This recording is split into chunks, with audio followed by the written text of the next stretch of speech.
পায়েল বৌদি। বন্ধুরা কেমন আছে সকলে? ভালো আছে নিশ্চয়ই, আমিও ভালো আছি। নতুন বছরে সকলকে happy new year. Happy new year না, শুভ নববর্ষ। তো সকাল সকাল আমার চান হয়ে গেছে, দেখতে পাচ্ছ। তো সকাল সকাল কেন চান করেছি বুঝতে পারছো? মানে নতুন বছরে যে বছর ঝাড়া ওঠে না, মাটির একটা ঠাকুর, ওইটাকে মানে জল দিতে হবে ওকে রোজের, মানে 1 মাস ধরে এখন জল দিয়েই যেতে হবে। তো এই কদিন চান করছি সকাল থেকে, আর এত গরম পড়েছে তো সর্দি এসে গেছে। এখনও কতদিন চান করতে হবে, এই কদিন হলো। তো ভিডিওগুলো পুরো দেখতে থাকো। ঠাকুরকে আমি জল দেবো, আবার ফুল দেবো, তো একবার ঠাকুর সেবা হয়ে যাবে আমার। এই যে এখানে নববর্ষের হচ্ছে নতুন একটা ঠাকুর উঠেছে আমাদের, আর নাম হচ্ছে বছরঝাড়। এবার ওখানে কি এরকম ঠাকুর সব বাড়ি প্রত্যেক বাড়ি বাঙালি তাই উঠে, কিন্তু 1 মাস ধরে এই ঠাকুরকে জল ঢালতে হবে, ফুল দিতে হবে। এখানে আমাদের বাবা মহাদেব,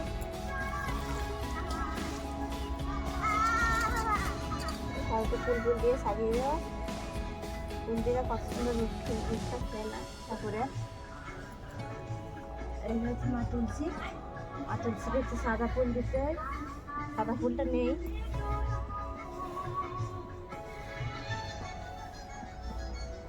এই ঠাকুরের মাথায়, শিব ঠাকুরের মাথায় জলটা পড়ছে, কত সুন্দর লাগছে।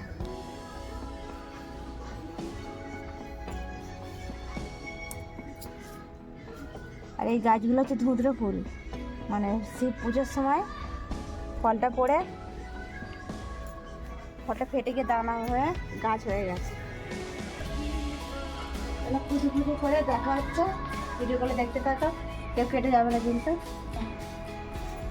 চাটা হয়ে গেলে চা খাওয়াবে, ঠাকুর বাবুর সেবা করে চা করে এখানে বসে পড়েছি ছেলেকে নিয়ে। ছেলেকে বললাম জল দিয়ে বিস্কুটটা ভিজে খেয়ে নে, বললো খাবো না, চা দিয়েই খাবে। তো এই জন্য এই গাড়িতে বিস্কুট বাঁধা আছে কত ধরনের, দেখো সব জড়ো করা আছে। এইখানে হচ্ছে নারকেল বিস্কুট, বাবা পাঠিয়েছিল দোকান থেকে, সন্দেশ করেছিলাম বলে কিছু অন্য কিছু খেতে ছিল না, ফল বিস্কুট এইসবই খেতে ছিল। আর এখানে আরেকটা বিস্কুট, এখানে হচ্ছে গোজা। তার শেষ, এবার চা নিয়ে ঢেলে নেব। তো কেউ কেউ চা খাবে চলে আসো, খুবই তাড়াতাড়ি চা খেতে বসছে, বেলা 10টা বাজতে যাচ্ছে। 10টা বাজে বালিয়া এই কথা।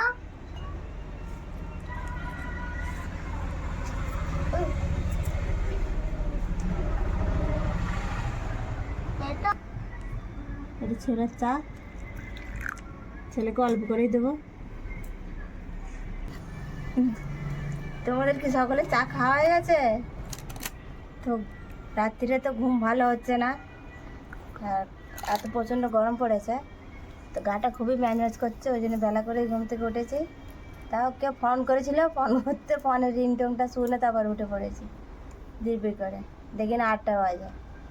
কাজ বাজ সাথে সাথে 10টা বেজে গেল, মানে চোখ টোক ঢুকে গেছে, বুঝতে পারছো কতদিন নিরামিষ খাচ্ছি। তো একটা মাছ ছিল, মাছটাকে জলে ভিজিয়ে রেখেছি, বরফ হয়ে গেছিলো পুরো। তো এই চা পা খেয়ে মাছটাকে কাটতে বসবো, মানে পেটে চড়া পড়ে গেছে নিরামিষ খেয়ে খেয়ে। মানে ভাত কতদিন, 1 সপ্তাহ ধরে ভাত তো খেতে নেই, ওই লুচি পরোটা রুটি ফল সাবু, মানে যে যারা আমরা খেতে পারে, মানে ভাতটা বাদ দিয়ে মুড়িটা বাদ দিয়ে। আর শিবের ঝাঁপের দিনে তো ডাঁটা চচ্চড়ি শুধু খেতে হয়েছে। চলো এবার চাটা খাই, ভিডিওটা দেখতে থাকো। দেখো বন্ধুরা, চা পা খাওয়া হয়ে গেলো, ঠাকুর সেবা হয়ে গেল। তো কী নিয়ে বসে পড়েছি, তো পাড়ায় এসেছিলো আজকে মাছ বিক্রি করতে একটা কাকু, তো ওর কাছ থেকে মাছ নিয়ে নিলাম একটা গোটা। তো কতদিন খাইনি মাছ, নিরামিষ খাচ্ছিলাম, তো ভাবলাম গোটা মাছ নিয়ে নিই, বাড়ির সকলেরই হয়ে যাবে, সকলের হয়ে বেশি হবে। কাটা নিলে মানে বেশি দাম পড়ে যাচ্ছে, তো গোটাই নিয়ে নিলাম। মাছটা বরফের মধ্যে ছিল, পুরো মানে শক্ত হয়ে গেছে, বুঝতে পারছো, জলে ভিজিয়ে রেখেছিলাম ওই জন্য। তো চামচ নিয়ে নিয়েছি মাছগুলো ছাড়াবার জন্য। এত বড় মাছ কাটতেও পারি না। বড়িটাও দেখতে কত বড়। এই নোড়া দিয়ে সান দিয়ে দিলাম, নোড়া নিয়ে একটু দাঁড় কম ছিল বড়িটা। এবার আঁশ ছাড়াবো মাছের। আগে একটু ছাড়াচ্ছিলাম। কে কি খাবে চলে আসো। পয়লা বৈশাখ পড়তে 2 দিন মানে বাইরে নিমন্ত্রণ ছিল, বেশ ভালোভাবেই চলছিল বাইরে খেতে। আজকে দিকে ঘরে খেতে হবে। ভাবলাম একটু মাছ দিয়ে ভালো করে একটু রান্না করে, বাচ্চারাও কতদিন মাছ খায় না, ভাত খায় না, আজকে ভালো করে একটু বানাবো। ঝোল ফোল করবো না, ঝোল ভালো লাগে না মাছের। ওই সরষে আর পোস্ত দিয়ে কাঁচা লঙ্কা দিয়ে বানাবো।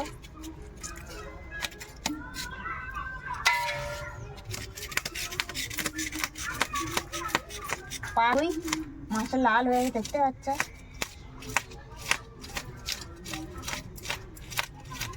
দামও পড়ে গেছে ভালোই। ঠিক আছে দেখো বন্ধুরা, মাছটা মানে মাছ ছাড়ানো হয়ে গেছে। আর এবার জলে ভিজিয়ে রেখেছি। আর এখানে বটিটা ধান দেওয়া হচ্ছে। বটি না ধার থাকলে মাছ কাটতে গেলে খুবই অসুবিধা হয়।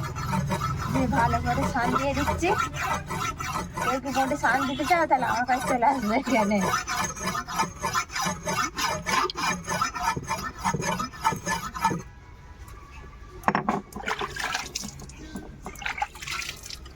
হয়ে গেছে দেখো, চকচক করছে একটু। তো মাছের এবার হাত পা গুলো কেটে নিতে হবে। এগুলো হচ্ছে মাছের হাত পা। বড় মাছ আমি খুবই কমই কাটি, কাটতে অসুবিধা হচ্ছে। তো কী করে কাটো বুঝতে পারছি না। একবার এদিকে ধরছে, একবার ওইদিকে ধরছে, উল্টে পাল্টা ধরছি। মাই কাটে বেশি, তো মা তো এখানে থাকে না, মা দোকানে থাকে। আমি ঝাঁক করে কেটে নিই, আমাকে তো শিখতে হবে। বেশি বাকি নেই আর কাটতে। এইগুলো মাছের কাটতেই রাত ধরে। বড় মাছ কাটতেও ভালো লাগে আর খেতেও ভালো লাগে। ছোট মাছের মতো আঁশটা গন্ধ ছাড়ে না, বড় মাছের স্বাদটাই আলাদা।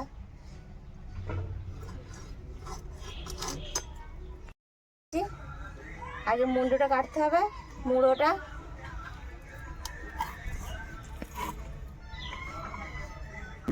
মোটের উপরে তো আমি উঠে পড়ছি, কী করে কাটবো বুঝতে পারছি না।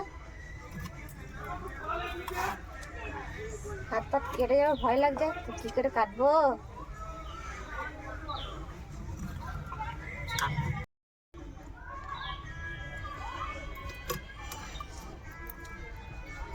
কাটতেই পারছি না কোন দিকে কাটবো।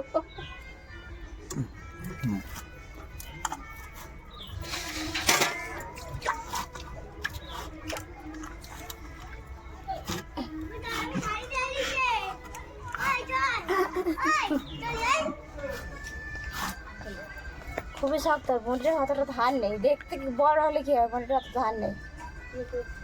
মাথাটা প্রচণ্ড শক্ত, তো নড়া দিয়ে থেতু করতে হবে। একটু ধার নেই।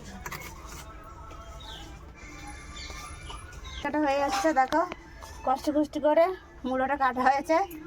আর এই যে ঘাড়ের মাছটা খুবই শক্ত। বডিটা গুণের দেখলে কি হবে, রূপের আছে, গুণের নেই। যেই জিনিসের দেখবে রূপ আছে তার কিন্তু গুণ নেই। তো এটা এইভাবে কেটে দেবো। মাছটি কাটা হচ্ছে আমার, একটু কমেন্টটা বলবে। কাটতে কাটতে তো আমার জিভ জম বেরিয়ে পড়ছে।